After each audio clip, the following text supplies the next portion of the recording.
1월 31일 말씀 묵상하겠습니다. 함께 기도하겠습니다. 하나님 감사합니다. 우리를 예수 그리스도의 제자로 불러주시고 우리를 이 세상 가운데 예수님의 증인으로 보내주셔서 감사합니다. 두려워하지 않게 하시고 오직 하나님을 절대적으로 의지하고 신뢰하며 이 세상 가운데 하나님의 나라를 선포하게 하여 주시옵소서. 예수님 이름으로 기도했습니다. 아멘. 오늘의 말씀은 누가복음 10장 1절부터 16절까지의 말씀입니다. 말씀을 함께 살펴보시기 전에 개인적으로 말씀을 꼭 읽으시고 묵상하는 시간 가지시기 바랍니다. 10장 1절입니다. 그 후에 주께서 따로 70인을 세우사 친히 가시려는 각 동네와 각 지역으로 둘씩 앞서 보내시며 이르시되 출수할 것은 많되 일꾼이 적으니 그러므로 출수하는 주인에게 청하여 출수할 일꾼들을 보내주소서 하라 라는 말씀으로 시작하고 있습니다. 오늘 말씀에서 그 후에라고 말씀하고 있죠. 이 그 후는 어느 때를 말씀하고 있습니까? 예수님께서 예수님을 향해 주신 하나님의 사명, 하나님의 뜻인 십자가의 죽으심을 앞두고 예루살렘으로 향해 올라가실 것을 결심하신 이후에 사람들을 만나게 됩니다. 그들에게 예수님을 따라야 되는 참 제자의 모습이 어떤 모습인지에 대해서 말씀하시지요. 세상의 성공이나 부요함을 위해서 예수 그리스도를 따르는 것이 아니라 자신의 삶을 통해서 하나님의 뜻과 사명을 이루기 위해서 예수 그리스도의 제자가 되어야 하고 또한 어떤 우선순위보다 주께서 우리를 부르실 때 즉각적으로 반응하며 주님의 부르심에 가장 우선순위를 두어야 하며 뒤돌아보지 않고 상황과 환경과 처지를 돌아보지 아니하고 오직 주님을 향하여 나아가는 그러한 모습이야말로 예수님의 참된 제자로서의 모습이다라는 것을 말씀하셨습니다. 그리고 그 후에 주님께서는 70인을 세우셨습니다. 12명의 제자가 아니라 바로 70인을 주님께서 또 세우셨죠. 그리고 그들을 각 동네와 지역으로 예수님보다 앞서 그들을 보내십니다. 그리고 그들에게 말씀하시는 거예요. 지금 이 때가 어느 때냐면 출수할 때라는 거죠.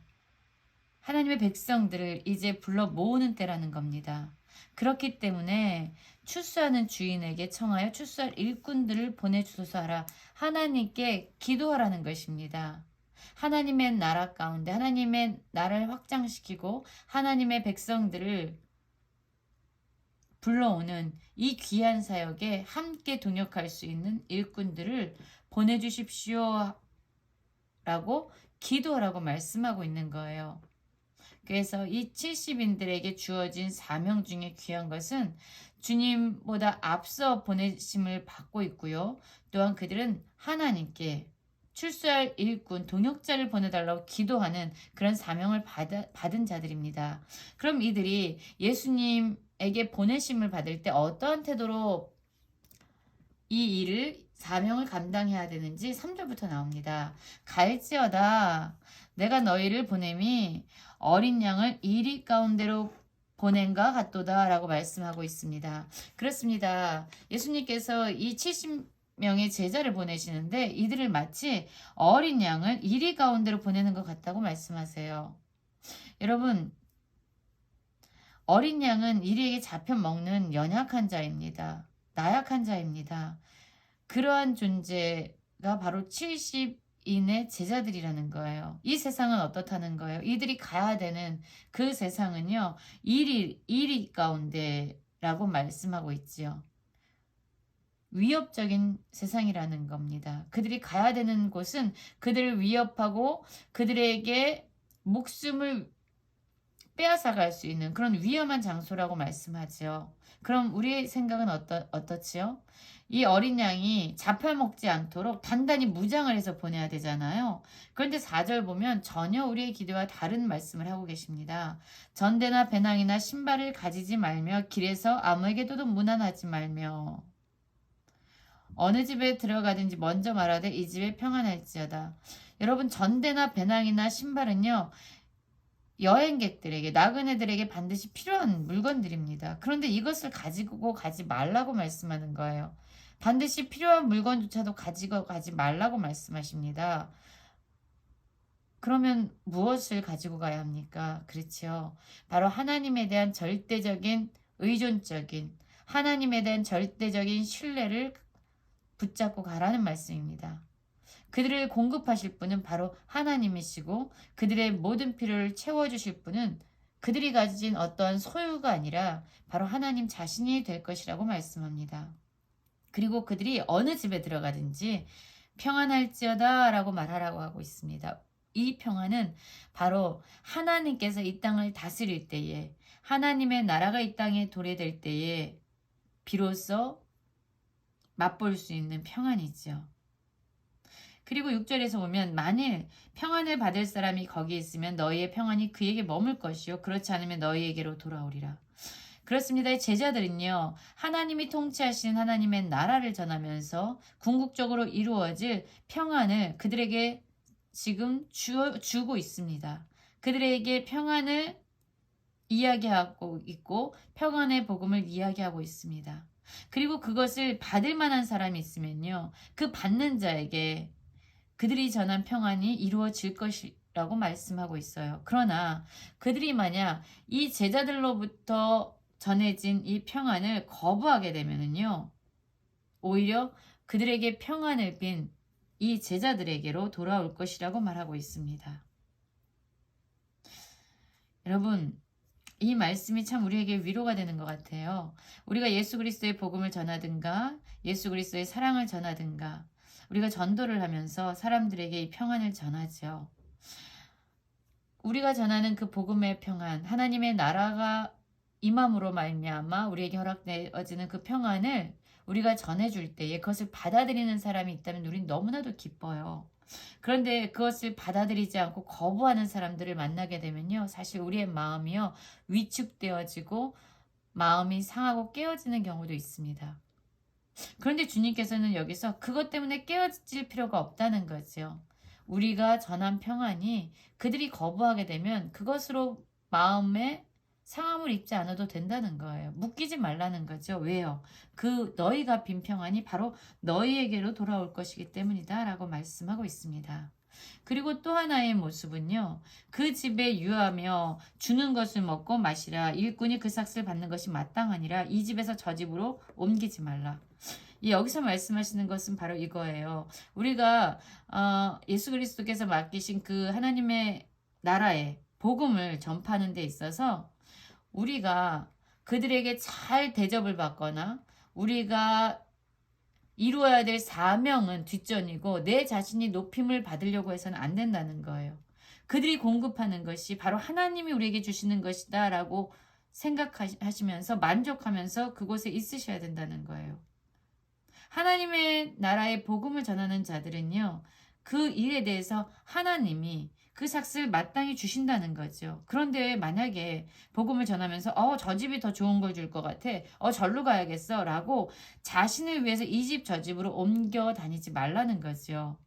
하나님을 신뢰하면서 하나님이 공급해 주시는 것에 만족하면서 하나님이 주신 사명을 이루어 가야 된다라는 것입니다.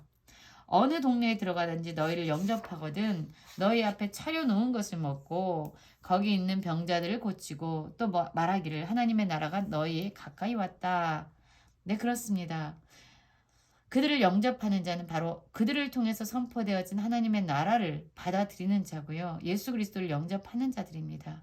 그들에게 진정 하나님의 나라가 임하였다는 병자를 고치는 그리고 또한 그들과 함께 식사의 교제를 하는 그러한 일을 행하라는 거예요. 그러나 누구든지 다 그들을 영접하는 사람만 있는 것은 아니죠. 어느 동네에 들어가든지 너희를 영접하지 않는 사람들이 있다는 거죠. 그러면 그 거리로 나와서 말하기를 너희 동네에서 우리 발에 묻은 먼지도 너희에게 떨어 버리노라. 그러나 하나님의 나라가 가까이 온 줄로 알라 라고 말하면서 그곳을 떠나라는 거죠. 여러분, 저는 오늘 말씀을 계속 읽으면서 이런 생각이 듭니다. 우리가 복음을 전할 때에 우리의 복음을 듣고 받아들이는 자가 있으면 너무나도 기쁘지만 그것을 받아들이지 않는 자가 있을지라도 그것 때문에 낙심하거나 좌절하지 말라는 거예요. 하나님은 하나님의 나라의 일을 지속적으로 행해 가고 계십니다. 우리는요, 우리가 해야 될 일은요, 하나님이 주신 사명만 감당하면 돼요. 그 결과는 누가 책임지신다는 거예요? 누가 감당하시겠다는 거예요? 하나님이 감당하시겠다는 겁니다. 그렇죠. 우리가 해야 할 영역과 하나님이 해야 될 영역이 있습니다. 우리는요, 하나님이 하라고 하신 것만 열심히 하면 돼요. 그 결과는 하나님이 행하실 것입니다. 그러면서 예수님이 이 세대가 지금 어떤 상황 가운데 있는지 말씀하시죠. 내가 너희에게 말하노니 그날에 소돔이 그 동네보다 견디기 쉬우리라. 그 동네는 어떤 동네지요? 예수 그리스도의 복음을 듣고도 받아들이지 않는 동네. 이 동네보다요, 소돔이 더 낫다는 거예요. 이 소돔도요, 대단한 동네였잖아요. 사실 엄청난 죄악으로 말미암아 하나님의 불심판이 내려졌던 땅이 바로 소돔 지역이었습니다. 그런데 오히려요, 예수 그리스도의 복음을 듣고도 예수 그리스도가 이미 이 땅에 오셔서 하나님의 나라가 도래되었음에도 불구하고 그 복음을 거절하는 동네는요, 소돔보다 더 못하다는 거예요. 화 있을진저 고라시나 화 있을진저 벳세다야, 너희에게 행한 모든 권능을 두로와 시돈에서 행하였더라면 그들이 벌써 베옷을 입고 제에 앉아 회개하였으리라. 두로와 시돈이요, 만약 지금 예수 그리스도가 이 땅에 오셔서 행하시는 기적과 권능과 표적을 보면 반드시 이들은 이미 돌아섰을 거라는 거죠. 하나님께 회개하고 돌아섰을 거라는 거죠. 그런데 지금 예수 그리스도의 놀라운 일을 보면서도 여전히 돌아서지 않는 강팍하고 완고한 이 고라신과 벳세다는 어마어마한 하나님의 저주와 화가 임한다는 이야기입니다. 그래서 심판 때에 두로와 시돈이 너희보다 견디기 쉬우리라. 가버나움아 내가 하늘에까지 높아지겠느냐? 웅배까지 낮아지리라. 너희 말을 듣는 자는 곧 내 말을 듣는 것이요 너희를 저버리는 자는 곧 나를 저버리는 것이니 나를 저버리는 자는 나 보내신 이를 저버리는 것이라. 그렇습니다, 여러분.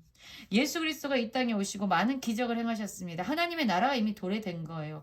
그럼에도 불구하고 이들에게 전해지는 복음을 듣지 않는 이 고라신과 벳세다, 그리고 이 가버나움은요, 너무나도 교만한 거지요. 오히려 소돔과 두로와 시돈에서 만약에 이런 일이 일어났다면 이들은 회개했을 것이지만 그러한 일을 봄에도 불구하고 여전히 돌이키지 않는 이 도시들 가운데 있는 백성들에게 지금 저주가 선포되고 있습니다. 그러면서 이 제자들을 예수님이 얘기하십니다. 그들의 말을 듣는 자가 내 말, 예수님의 말을 듣는 것이고 또 그들을 저버리는 자는 예수님을 저버리는 것이고 그리고 예수님을 저버리는 자는 하나님을 저버리는 것이다. 그래서 예수님이 보내신 제자들과 예수님 자신과 하나님을 동일시하고 계십니다. 여러분, 우리가 이 세상에 나아갈 때, 이 세상에 나아가서 예수 그리스도의 복음을 전할 때에 담대하십시오. 우리를 거절하는 자들로 말미암아 우리가 위축되거나 낙심하지 않아도 됩니다.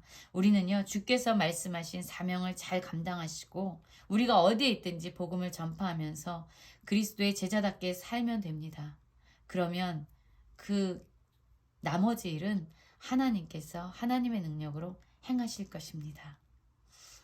하나님이 행하시는 놀라운 일을 볼 수 있는 그런 영적인 눈이 열려진 예수 그리스도의 참된 제자가 되기를 간절히 기도합니다.